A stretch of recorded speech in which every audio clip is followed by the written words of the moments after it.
के दीक्षित। आप लोग देख रहे हैं यूडी न्यूज़ 24। जी हाँ, आम बजट आ चुका है। किसानों के लिए क्या बजट पेश किया गया है, किसानों को निर्मला सीतारमण ने क्या दिया है, आज मैं आपको बताऊंगा किसानों को निर्मला सीतारमण ने क्या दिया है।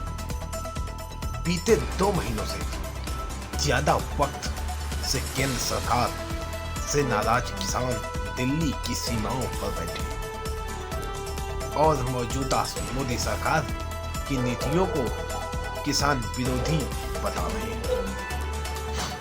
लेकिन वित्त मंत्री सीतारमण ने सोमवार को वित्त वर्ष 2021-22 का आम बजट पेश करते हुए दावा किया है कि सरकार किसानों के लिए समर्पित है।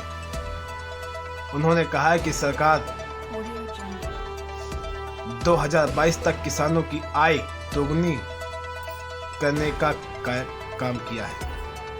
इसके साथ ही दावा किया कि मोदी सरकार ने यूपीए सरकार से करीब 3 गुना राशि किसानों के खाते में पहुंचाई है और हर सेक्टर में किसानों को मदद दी गई है।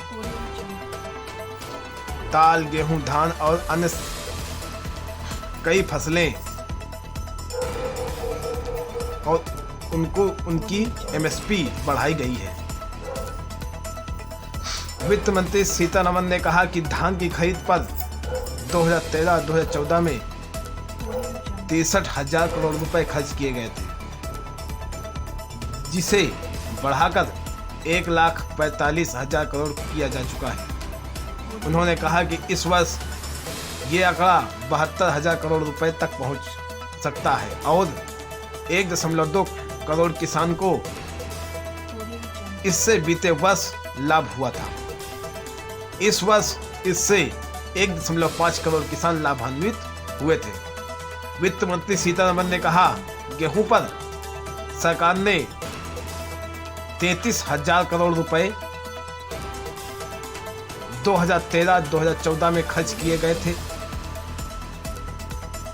2019 में 63,000 करोड़ रुपए और अब यह 75,000 करोड़ रुपए है। 2020 और 21 में 43 लाख किसानों को लाभ मिला है। विपक्ष की नारेबाजी के बीच एमएसपी का क्या हाल है? आंदोलनकारी किसान जिन बातों को लेकर ज्यादा चिंतित हैं, एमएसपी का मुद्दा प्रमुख है। लेकिन आम बजट के दौरान वित्त मंत्री की सरकार और किसानों की भलाई के लिए प्रतिबद्ध है। उत्पादन लागत का 1.5 गुना किया गया है। वित्त मंत्री ने बताया कि गेहूं के लिए किसानों को 60 और दालों के लिए 10,503 करोड़ का भुगतान किया गया है। वहीं धान की भुगतान राशि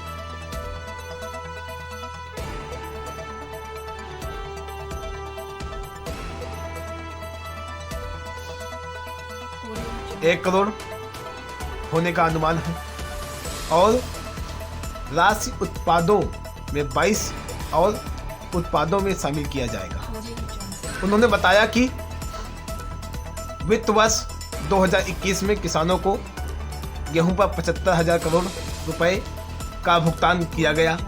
वित्त मंत्री के मुताबिक गेहूं उगाने वाले 43.36 लाख किसानों को एमएसपी के तहत सरकारी खरीद से लाभ हुआ, जो संख्या पहले 35.57 लाख थी। वित्त मंत्री ने जब यह बात बता रही थी तब विपक्ष सदन में 3 किस कानूनों के खिलाफ नारेबाजी कर रहा था। इस बीच वित्त मंत्री ने बताया कृषि खरीद में लगातार बढ़ोतरी हुई है, जिससे किसानों को लाभ पहुंचा है। वित्त मंत्री ने बताया कि 2021 और 22 में कृषि अर्धन लक्ष्य को 16 लाख करोड़ रुपए तक किया जा रहा है। उन्होंने जानकारी दी है कि स्वामित्व योजना देश भर में लागू किया गया है। इससे साथ ही ऑपरेशन ग्रीन स्कीम का ऐलान किया गया है, जिससे कई फसलों को शामिल किया गया है। वहीं 5 फिशिंग हार्बर को आर्थिक गतिविधि के हब के रूप में तैयार किया जाएगा। साथ ही तमिलनाडु में फिश लैंडिंग सेंटर का विकास किया जाएगा। धन्यवाद। जी नमस्कार, मैं हूँ एस के दीक्षित। आप लोग देख रहे हैं यूडी न्यूज़ 24। जी हाँ, आम बजट